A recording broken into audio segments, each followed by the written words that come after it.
Jacksonville's been within striking distance, Scott, since plating 2 runs in the 3rd inning. Zach Remillard leads off for Charlotte. 9-1-2 in the order. The pitch from Go. Remillard takes a fastball inside, and it's 1-0. So 2 1/3 scoreless frames from Macquarie. No runs, no hits, no walks, 3 strikeouts. Go sidesteps his windup, the 1-0. Remillard lays off a curveball downstairs. It's 2 balls and no strikes.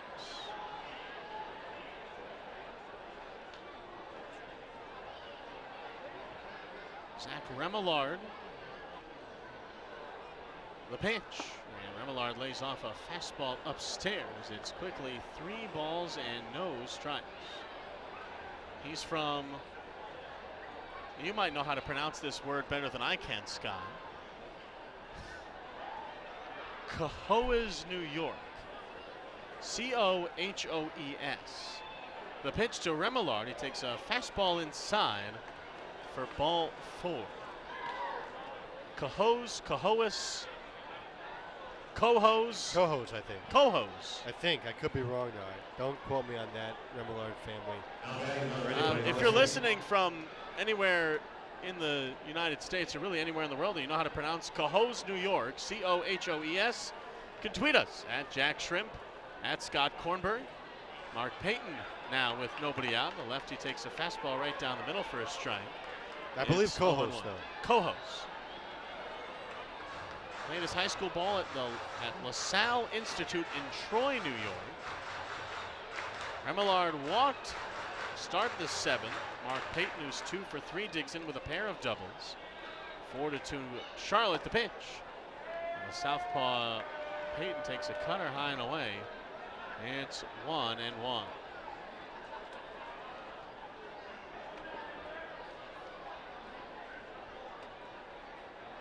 Infield at double play depth, playing to pull for Payton. Outfield shaded the opposite way, the 1-1.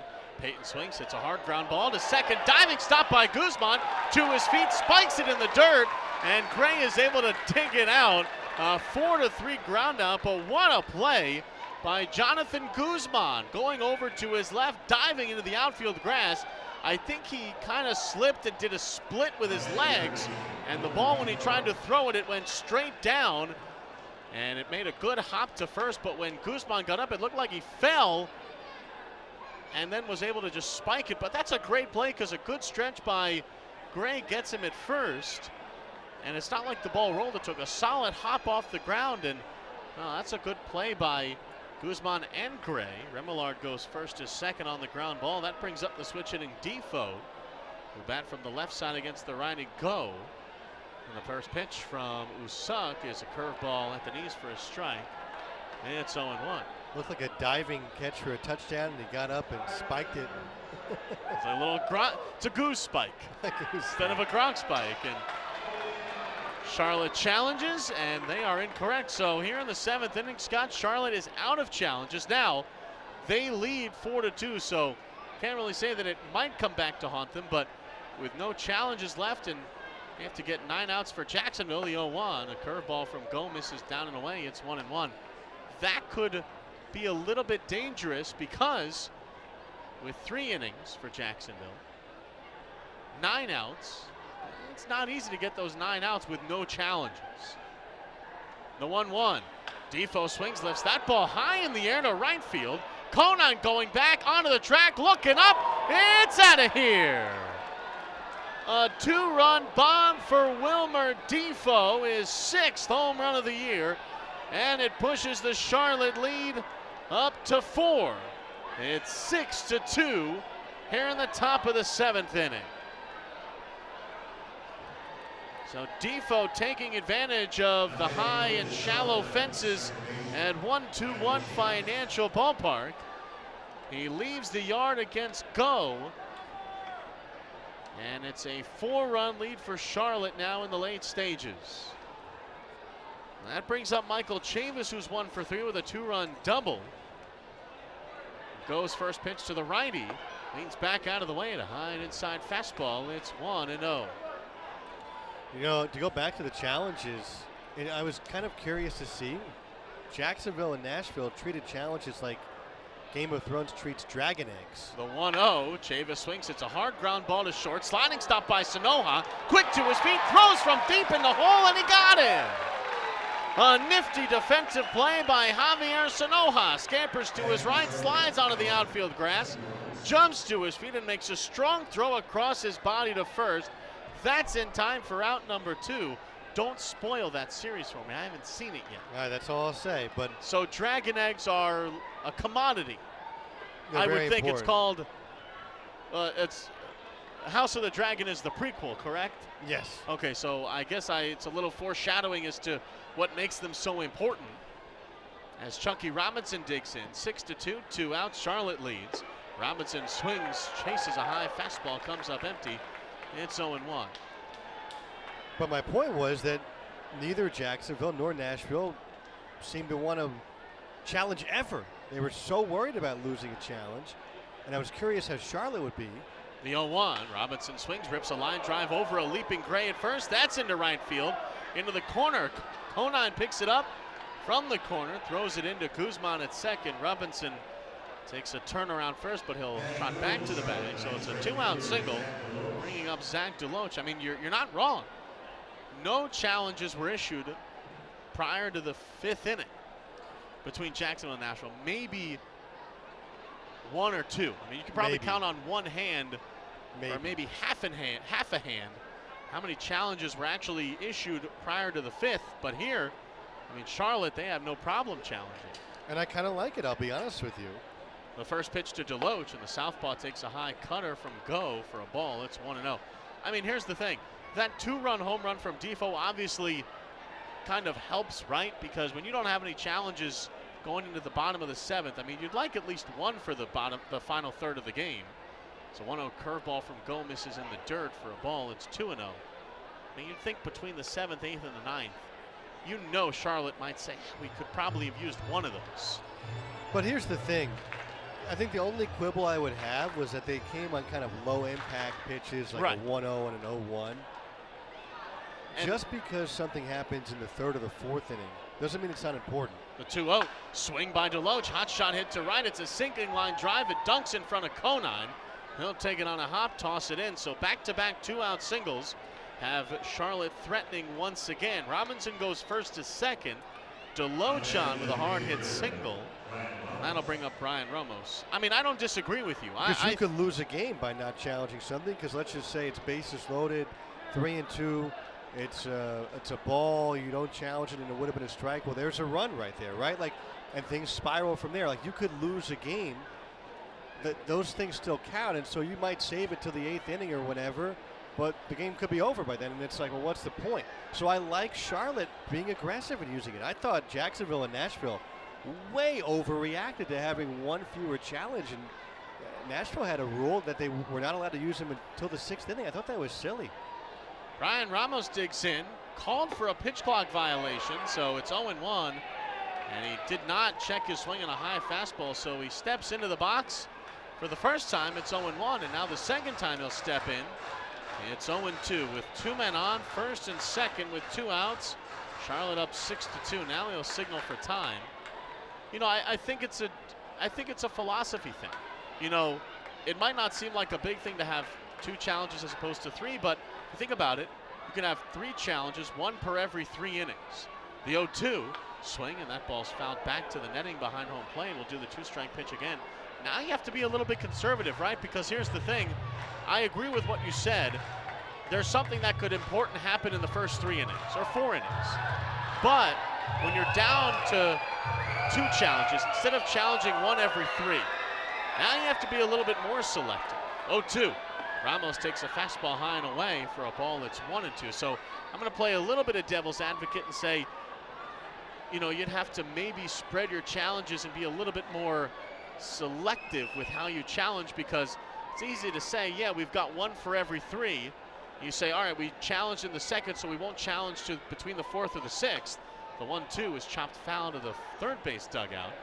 They'll keep it at 1-2. So in theory, if you're down to 2 challenges, well, you have 9 innings, so you really can only challenge 1 through the first 4, or you save that 1 challenge for innings 5 through 9. And it's an odd amount of challenges per innings. You don't really get that nice even spread. 1-2. Swing, and that ball's lined back again to the screen behind home plate. So it'll be 1-2 still on Brian Ramos. And, you know, I'll say I don't disagree that something that happens in the first 4 innings could be important, but we've seen a lot of challenges with 2 strikes in the 9th inning to end a game. Well, if Charlotte's in that situation, they don't have one. Goes 1-2 again. Breaking ball taken downstairs. It's 2 balls and 2 strikes. I mean, you know, we could see Charlotte possibly have challenged if Jacksonville could bring the winning run to the plate in the 9th, and they don't have a chance to challenge to maybe walk off the challenge on the road. So we'll see if it gets dicey in the late stages for Charlotte. The 2-2. Caught on and missed. Got him with a cutter down and away for strike 3. So Woo-Suk goes, strikes out Brian Ramos in a little bit of a jam in the top of the 7th inning. It's his first strikeout, and Charlotte strands 2. However, the Knights, they chased 2 runs home on 3. And Zach Remillard, that's the duo up against Woo-Suk Go. The first pitch to the lefty Walsh from Go is a fastball taken high and away. It's 1-0. 6-2. Jacksonville trails against Charlotte. Go ready, third base side of the mound, kicks, fires the 1-0. There's another fastball missing outside. It's 2 balls and no strikes on Jared Walsh. 6 runs, 11 hits, no errors for the Knights. Jacksonville 2 runs, 7 hits, and 1 error. Go ready, the 2-0 to Walsh. He swings and misses at a fastball middle of the plate. It's 2-1. Walsh took a healthy cut, came up empty. He's down with 2-ball, 1 strike count. The pitch home from Go. Walsh takes another healthy cut, comes up empty, laid on an outside corner fastball. It's 2 balls and 2 strikes. The Jumbo Shrimp have had some opportunities tonight. They stranded runners in scoring position in the 4th. They were down 4-2 at the time. The 2-2. Swing and a miss.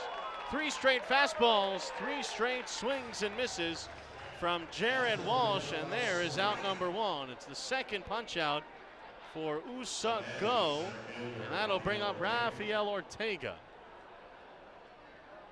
And Walsh, I think, was late on every single fastball. Ortega 0 for 3. He's in search of his first hit tonight. And Go's first pitch home to the lefty. Fastball taken high and away. It's 1-0. So Woo-Suk Go leaning heavily on that fastball to Jared Walsh, and he starts off Ortega with a fastball high and away. The 1-0. Ortega swings, hammers a ball foul on the ground down the first base line. It's 1-1. On deck is Zach Remillard. 2 walks tonight. He's flied out once back in the 1st. He's 0 for 1. Infield plays the left-hander Ortega to pull. 1-1 breaking ball works its way over the middle, called a strike at the knees. That's 1-2 on Ortega. 6-2, a 2-run home run in the top of the 7th by Defoe gave Charlotte a little bit of insurance. The 1-2 on the way. Breaking ball taken down and outside, and then leaving it up, 2 balls and 2 strikes.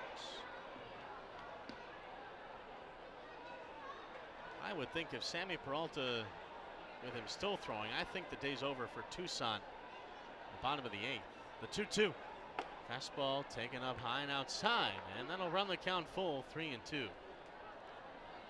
I mean, if you're Charlotte, what a fantastic day for Touki Tucson. 7 full innings, 97 pitches, 60 strikes. The 3-2. Ortega swings, bangs that ball well foul down the right field line. Way out of play. The 3-2 pitch again, but Ortega got every bit of that ball. Just a little out in front. Well, he'll see another payoff pitch. The 3-2. Breaking ball, swing, a little flare hit out to shallow left center. That's down for a base hit. Ortega reaches a little flare, dunking into shallow left center. That'll bring up Zach Remillard, who's 0 for 1 with a pair of walks. He's also scored a run.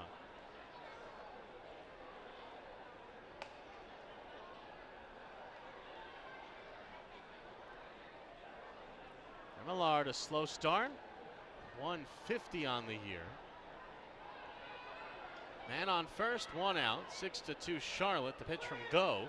Remillard swings, skies that ball in the infield. Left side of second. Sanoja's under it. He makes the catch for out number 2, and that'll bring up the top of the order, Mark Payton. Payton 2 for 4 with a pair of doubles.